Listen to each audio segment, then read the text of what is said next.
陆续来传出着老大人住院预防射了后来死亡的事件，结果高雄今仔日开放第3批的长辈者来注射，有不少的老大人胆唔敢注，甚至伫咧花莲，阁有民众听讲是要注 AZ 疫苗，挖头就走不爱注咯。也毋过高雄病院院长就来指出，以109年的数据来看，也未大规模注预防射进前，国内逐工大约有200多位超过75岁长辈者来往生。若这个疫苗对老大人高龄者来讲是有真重要的保护力，所以上好也是爱注。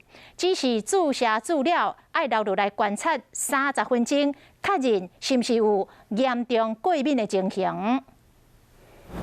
有几个乡亲来这边注预防射，不过因大部分拢是社福机构的人员。在家里面都还有长辈跟幼儿，所以都觉得还是应该要施打。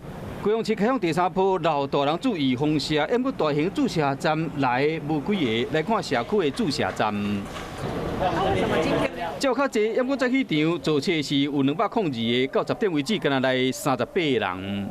有一点点担心啊，可是我没有慢性病，我就比较那个该注爱注。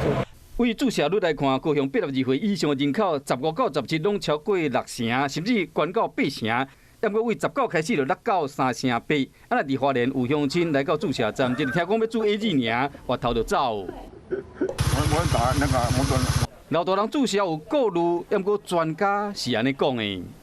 那其实国内目前每天大概都有200多位的长者，有当时也贵心哈。疫苗其实对老年，尤其是高龄的长者，保护力真的是非常重要哈。那接种之后，当然我们还是要注意，接种之后爱观察30分钟，都是很怕它有严重的过敏反应。各地老大人听到要注 AZ 疫苗，拢来担，不过专家医院提醒讲，这个预防射有注比无注较好。